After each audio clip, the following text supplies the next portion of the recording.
আসসালামু আলাইকুম সম্মানিত দর্শক, আপনাদের স্বাগত জানাচ্ছি আমাদের আজকের বিশেষ প্রতিবেদনে। বাংলাদেশের সরকারি চাকরিজীবীদের জন্য একটি অত্যন্ত গুরুত্বপূর্ণ এবং আশার খবর। দেশের লক্ষ লক্ষ সরকারি কর্মকর্তা ও কর্মচারীরা দীর্ঘদিন ধরে যে প্রশ্নটির উত্তর খুঁজে আসছিলেন, সরকারি বেতন কাঠামোতে কি পরিবর্তন আসতে পারে, এই বিষয়ে আজকের এই বিশেষ অনুষ্ঠানে আমরা আলোচনা করব বিস্তারিতভাবে। তাই শুরু থেকে শেষ পর্যন্ত আমাদের সাথেই থাকুন প্রিয় দর্শক। প্রথমেই বলে রাখা ভালো যে বাংলাদেশে সর্বশেষ জাতীয় বেতন স্কেল ঘোষণা করা হয়েছিল 2015 সালে। সেই বেতন স্কেল অনুযায়ী সরকারি কর্মকর্তা ও কর্মচারীদের বেতন নির্ধারিত হয়ে আসছে এখন পর্যন্ত। কিন্তু সেই থেকে এক দশক কাছাকাছি সময় পার হয়ে গেছে। এই দীর্ঘ সময় দেশের মূল্যস্ফীতি বেড়েছে, জীবনযাত্রার ব্যয় বেড়েছে এবং সরকারি চাকরিজীবীদের সংসার চালাতে হিমশিম খেতে হচ্ছে। তাই নতুন বেতন কাঠামোর দাবি দীর্ঘদিন ধরেই উঠে আসছিল। এখন প্রশ্ন হলো, নতুন বেতন স্কেল কেন প্রয়োজন? এই বিষয়টি বোঝার জন্য আমাদের একটু পেছনে ফিরে তাকাতে হবে। 2015 সালে যখন বেতন স্কেল নির্ধারণ হয়েছিল, তখন বাজারে পণ্যের দাম ছিল অনেক কম, বাড়ি ভাড়া ছিল কম, চিকিৎসা ব্যয় ছিল কম এবং সন্তানদের পড়াশোনার খরচও ছিল তুলনামূলকভাবে সহনীয়। কিন্তু এই 10 বছরে পরিস্থিতি সম্পূর্ণ বদলে গেছে। বিশেষ করে বিগত কয়েক বছরে বৈশ্বিক মুদ্রাস্ফীতি, রাশিয়া ইউক্রেন যুদ্ধের প্রভাব এবং দেশীয় বাজারে অস্থিরতার কারণে সবকিছুর দাম আকাশ ছোঁয়া হয়ে গেছে। একজন সরকারি কর্মচারী যিনি বর্তমান বেতন স্কেলে প্রথম শ্রেণীতে রয়েছেন, তাকে ঢাকা শহরে বসবাস করে সংসার চালাতে গেলে নানাবিধ সমস্যায় পড়তে হচ্ছে। বাড়ি ভাড়া পরিশোধ করার পর, সন্তানদের স্কুলের বেতন দেওয়ার পর, বাজার সদাই করার পর এবং চিকিৎসা বাবদ খরচ মেটানোর পর মাস শেষে তার হাতে সঞ্চয়ের জন্য কিছুই থাকে না, বরং অনেক ক্ষেত্রে ধার দেনায় পড়তে হচ্ছে। এই অবস্থা থেকে মুক্তি পেতেই সরকারি কর্মচারীরা নতুন বেতন স্কেলের জন্য দাবি জানিয়ে আসছেন। এই পরিপ্রেক্ষিতে সরকার একটি বেতন কমিশন গঠনের বিষয়ে বিভিন্ন সময়ে আলোচনা করেছে এবং সংশ্লিষ্ট মহল থেকে ইঙ্গিত পাওয়া যাচ্ছে যে শীঘ্রই একটি নতুন বেতন কমিশন গঠন করা হতে পারে। এই কমিশন দেশের সার্বিক অর্থনৈতিক পরিস্থিতি বিবেচনা করে একটি নতুন বেতন কাঠামো প্রস্তুত করবে এবং সেই সুপারিশ সরকারের কাছে পেশ করবে। প্রিয় দর্শক, এখন আসুন আমরা জানার চেষ্টা করি নতুন বেতন কাঠামোতে কি কি পরিবর্তন আসতে পারে। বিভিন্ন বিশেষজ্ঞ এবং অর্থনীতিবিদদের মতামত বিশ্লেষণ করলে বেশ কিছু সম্ভাব্য পরিবর্তনের ইঙ্গিত পাওয়া যায়। প্রথমত, মূল বেতনে উল্লেখযোগ্য বৃদ্ধি প্রত্যাশিত।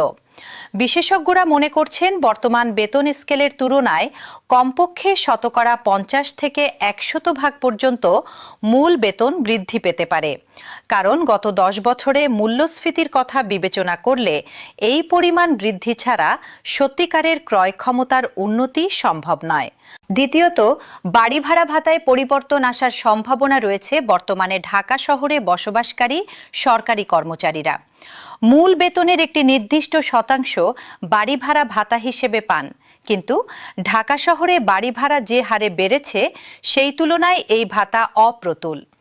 নতুন বেতন কাঠামোতে বাড়ি ভাড়া ভাতা বাড়ানো হতে পারে এবং বিভিন্ন শহর ও অঞ্চল ভেদে আলাদা হারে ভাতা নির্ধারণ করা হতে পারে। তৃতীয়ত, চিকিৎসা ভাতা বাড়ানোর বিষয়টি নিয়েও আলোচনা হচ্ছে। বর্তমানে সরকারি কর্মচারীরা মাসে মাত্র 500 থেকে 1500 টাকা পর্যন্ত চিকিৎসা ভাতা পান, কিন্তু বর্তমান বাজারে একটি ডাক্তারের ভিজিট ফি থেকে শুরু করে ওষুধের দাম সবকিছুই বহুগুণে বেড়ে গেছে। তাই নতুন বেতন স্কেলে চিকিৎসা ভাতা কয়েক গুণ বাড়ানো হতে পারে। চতুর্থত, যাতায়াত ভাতার বিষয়েও পর্যালোচনা হওয়ার কথা রয়েছে। ঢাকাসহ বিভিন্ন শহরে যানজট বাড়ছে, পরিবহন ব্যয় বাড়ছে এবং কর্মচারীদের অফিসে যাতায়াত করতে প্রতিদিন উল্লেখযোগ্য পরিমাণ অর্থ ব্যয় হচ্ছে। নতুন কাঠামোতে এই ভাতাও বাড়ানো হতে পারে। পঞ্চমত উৎসব ভাতার বিষয়েও নতুন ব্যবস্থা গ্রহণের আলোচনা চলছে বর্তমানে। দুটি ঈদে একটি করে মূল বেতনের সমান উৎসব বোনাস দেওয়া হয় নতুন বেতন কাঠামোতে। এই বোনাসের পরিমাণ বাড়ানো হতে পারে অথবা বছরে আরও একটি বোনাস যুক্ত করা হতে পারে। প্রিয় দর্শক, এখন আসুন আমরা জানার চেষ্টা করি বিভিন্ন গ্রেডে সম্ভাব্য বেতন কতটা বাড়তে পারে বর্তমানে সরকারি কর্মচারীদের।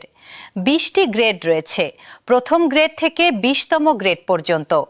এই কাঠামো হয়তো অপরিবর্তিতই থাকতে পারে, তবে প্রতিটি গ্রেডে মূল বেতনের পরিমাণ উল্লেখযোগ্যভাবে বাড়তে পারে। বিশেষজ্ঞদের অনুমান অনুযায়ী সর্বনিম্ন গ্রেড অর্থাৎ 20তম গ্রেডে বর্তমানে যে বেতন পাওয়া যায় তা আগামী বেতন স্কেলে দ্বিগুণ হওয়ার সম্ভাবনা রয়েছে।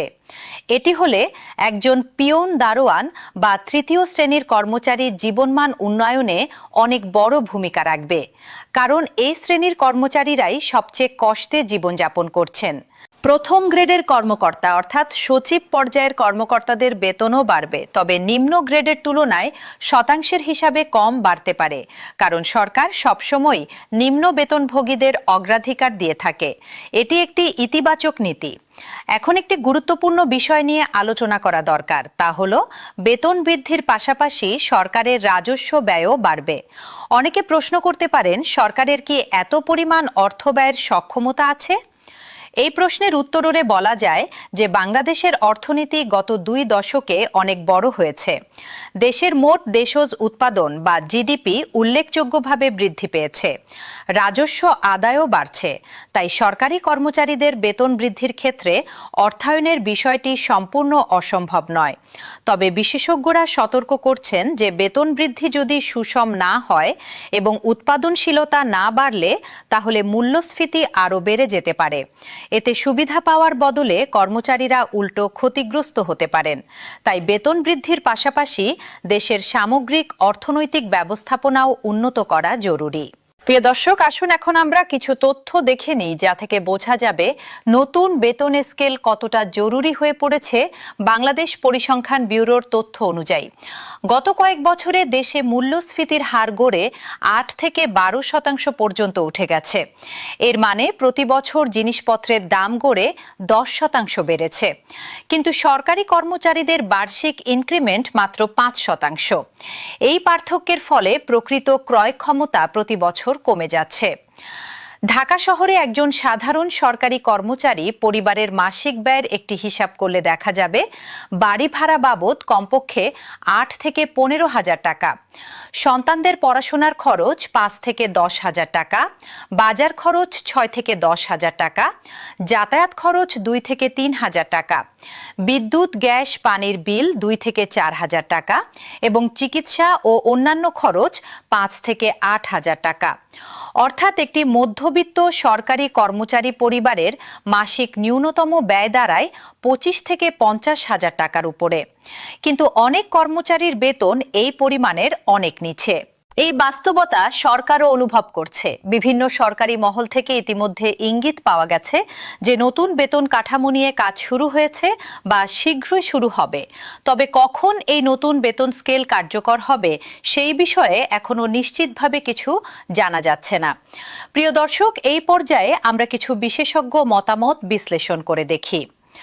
বাংলাদেশের অর্থনীতিবিদরা মনে করছেন যে নতুন বেতন কাঠামো প্রণয়নে বেশ কয়েকটি বিষয় গুরুত্বের সাথে বিবেচনা করা দরকার। একটি হলো আন্তর্জাতিক তুলনা।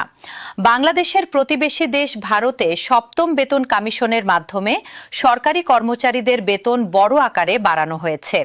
এমনকি মালদ্বীপ, শ্রীলঙ্কা ও নেপালের মতো ছোট দেশগুলো তাদের সরকারি কর্মচারীদের বেতন প্রতিনিয়ত সংশোধন করছে। বাংলাদেশকেও এই প্রতিযোগিতামূলক পরিবেশে টিকে থাকতে হলে মেধাবী কর্মকর্তাদের ধরে রাখতে হবে এবং তার জন্য আকর্ষণীয় বেতন কাঠামো অপরিহার্য। আরেকটি বিষয় হলো বেসরকারি খাতের সাথে বৈষম্য। বর্তমানে দেশের বেসরকারি খাতে, বিশেষত ব্যাংকিং খাত, পোশাক শিল্প এবং তথ্য প্রযুক্তি খাতে কর্মরতদের বেতন অনেক ক্ষেত্রেই সরকারি কর্মচারীদের তুলনায় বেশি। এই কারণে মেধাবী তরুণরা সরকারি চাকরির পরিবর্তে বেসরকারি খাতে যোগ দিতে আগ্রহী হচ্ছেন। এই প্রবণতা সরকারি প্রশাসনের দক্ষতার উপর নেতিবাচক প্রভাব ফেলতে পারে। তৃতীয়ত, পেনশন সুবিধার বিষয়টিও নতুনভাবে বিবেচনা করা হচ্ছে। বর্তমানে সরকারি কর্মচারীরা অবসরের পর পেনশন পান, যা তাদের বৃদ্ধ বয়সে একটি নিরাপত্তার বলয় তৈরি করে। কিন্তু এই পেনশনের পরিমাণও সময়ের সাথে অপ্রতুল হয়ে পড়েছে। নতুন কাঠামোতে পেনশনও পুনর্নির্ধারিত হবে বলে আশা করা হচ্ছে। চতুর্থত, প্রভিডেন্ট ফান্ড এবং গ্র্যাচুইটি সুবিধাও পর্যালোচনার আওতায় আসতে পারে।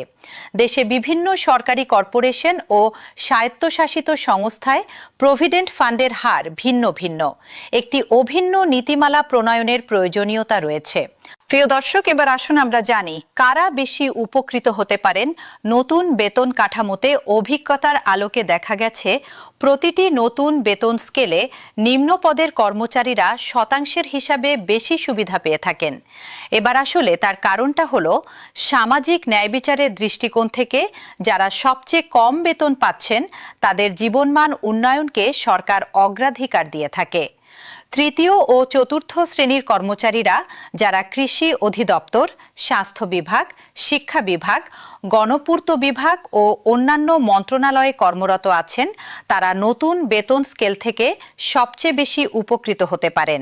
বিশেষ করে জেলা ও উপজেলা পর্যায়ে কর্মরত কর্মচারীরা যারা গ্রাম বাংলার উন্নয়নে অগ্রণী ভূমিকা রাখছেন তাদের জীবনমান উন্নয়ন করা গেলে সেবার মান আরও ভালো হবে বলে বিশ্লেষকরা মনে করছেন।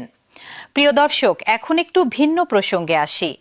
নতুন বেতন কাঠামো শুধু কর্মচারীদের জন্যই নয়, দেশের সামগ্রিক অর্থনীতির জন্যও ইতিবাচক প্রভাব ফেলতে পারে। অর্থনীতিবিদদের মতে সরকারি কর্মচারীদের হাতে বেশি অর্থ আসলে তারা বাজারে বেশি ব্যয় করবেন। এতে বাজারে চাহিদা বাড়বে, উৎপাদন বাড়বে এবং কর্মসংস্থান বাড়বে। বাংলাদেশে প্রায় 15 লক্ষের বেশি সরকারি কর্মকর্তা ও কর্মচারী রয়েছেন। তাদের পরিবার মিলিয়ে হয়তো 5 থেকে 6 কোটি মানুষের জীবন সরাসরি সরকারি বেতনের উপর নির্ভরশীল। এই বিশাল জনগোষ্ঠীর ক্রয় ক্ষমতা বাড়লে দেশের অর্থনীতি আরও চাঙ্গা হবে। এটি একটি বহুমাত্রিক সুবিধার বিষয়। তবে একটি সতর্কতার কথাও বলা দরকার।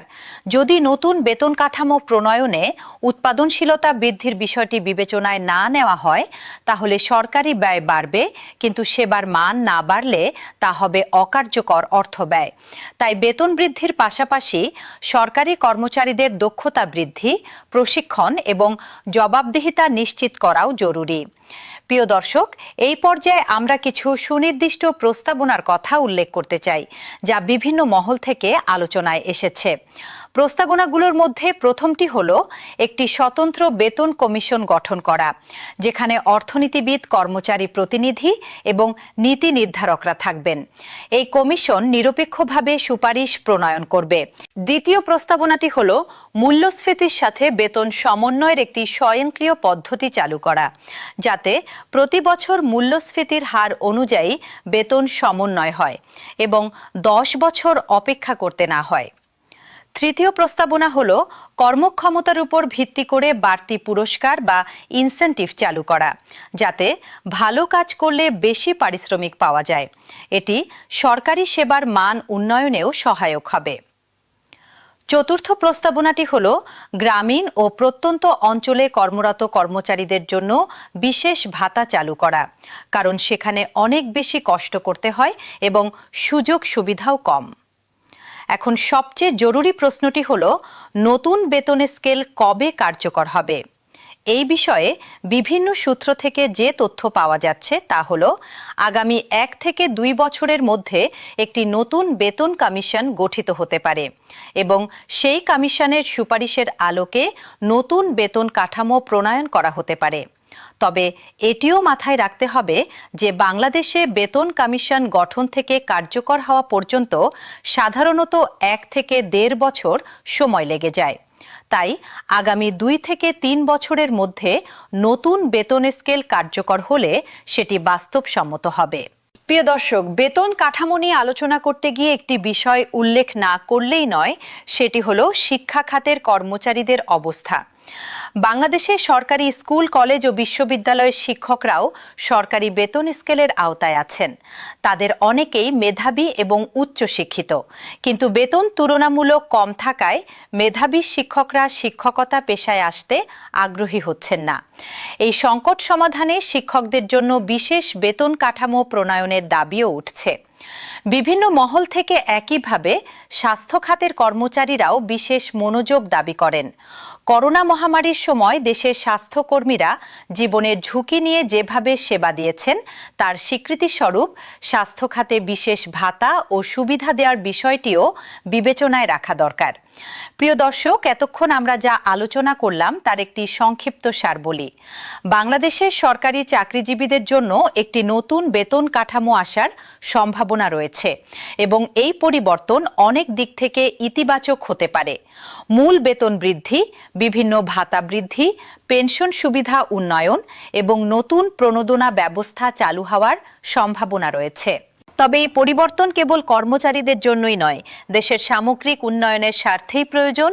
দক্ষ, মেধাবী ও নিবেদিত প্রাণ সরকারি কর্মচারী ছাড়া একটি কার্যকর রাষ্ট্র পরিচালনা সম্ভব নয় এবং সেই কর্মচারীদের ন্যায্য বেতন ও সুযোগ সুবিধা নিশ্চিত করাই হলো একটি দায়িত্বশীল সরকারের কাজ। প্রিয় দর্শক, আমরা সবাই আশা করি যে খুব শীঘ্রই সরকার এই বিষয়ে একটি ইতিবাচক পদক্ষেপ গ্রহণ করবে এবং দেশের লক্ষ লক্ষ সরকারি কর্মচারী ও তাদের পরিবার আরও ভালো জীবনযাপনের সুযোগ পাবেন। দেশের উন্নয়নের চাকা যারা ঘুরিয়ে চলেছেন প্রতিদিন নিরলসভাবে, তাদের প্রতি রইল আমাদের আন্তরিক শ্রদ্ধা ও সহমর্মিতা। আজকের এই বিশেষ প্রতিবেদনটি এখানেই শেষ করছি। আমাদের সাথে থাকার জন্য আপনাদের অসংখ্য ধন্যবাদ। আমাদের চ্যানেলটি সাবস্ক্রাইব করুন এবং বেলটি টিপে রাখুন, যাতে আমাদের পরবর্তী প্রতিবেদন সবার আগে আপনার কাছে পৌঁছে যায়। আল্লাহ হাফেজ।